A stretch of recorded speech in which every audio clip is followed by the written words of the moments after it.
Hi, this is Mr. Evans. This video looks at globalisation. You need to know what globalisation is. You need to know the benefits and drawbacks that it offers to UK businesses. And it says over here that you need to know how UK businesses compete as well. So first of all, let's start by defining globalisation.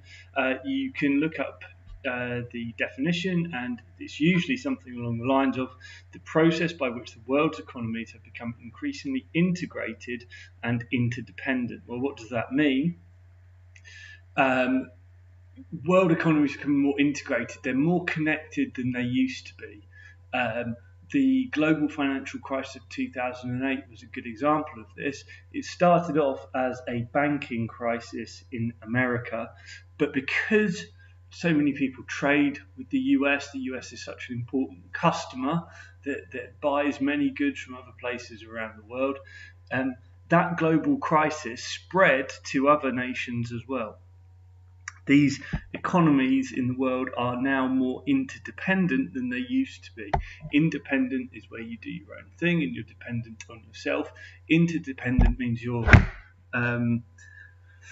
dependent on others, basically. So this is what globalization is. It's the process by which essentially the world is becoming smaller and more integrated. We're communicating more, we're traveling more,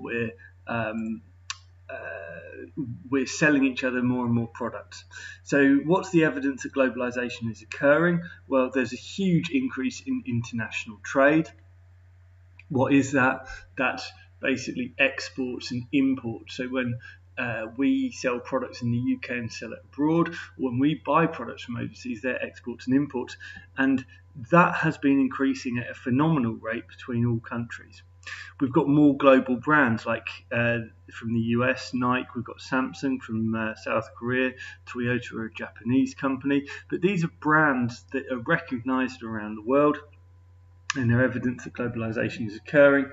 Finally, despite everything that we hear in the news about increasing levels of protectionism, yes, that's happening at the moment, but over the last 30 to 40 years, there's been a huge decrease in the amount of protectionism engaged in by countries. Protectionism is where countries say, look, we're not going to buy products from overseas because we want to buy products from our own place. So countries do things like placing additional taxes on imports to discourage people from buying them.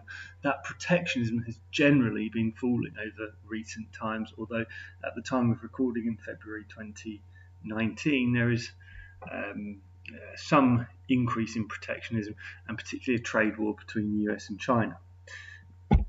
Nevertheless, globalization means that UK businesses are subjected to competition from global brands. Well, it says here that you need to be aware of how UK businesses compete.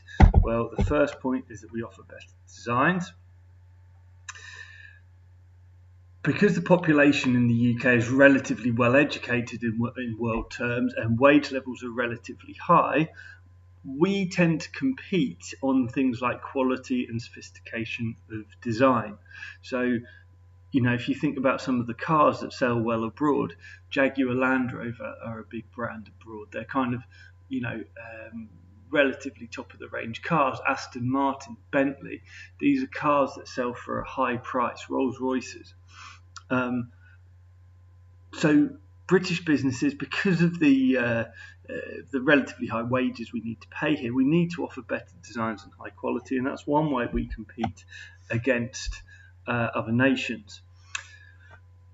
So on that front, offering better quality products at lower prices, that's essentially what the UK tries to do. We need to offer the best quality at the lowest possible price. However, that can be difficult because costs of production in the UK are relatively high compared to our neighbours, even in Europe.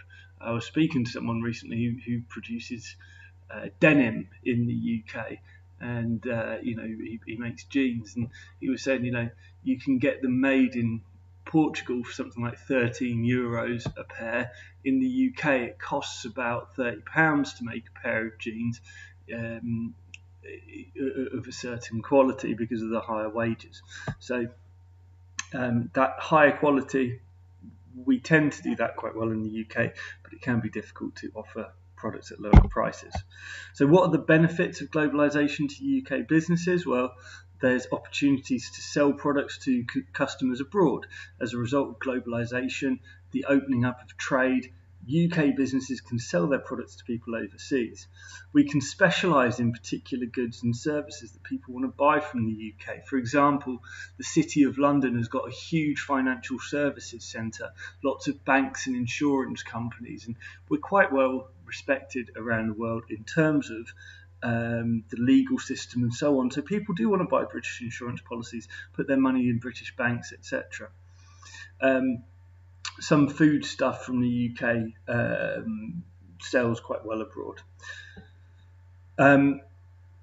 Because of increased competition from abroad, okay, that might be seen as a challenge in some ways, but it leads to a motivation to British firms to be more efficient, so to lower prices, to innovate, to improve service and quality.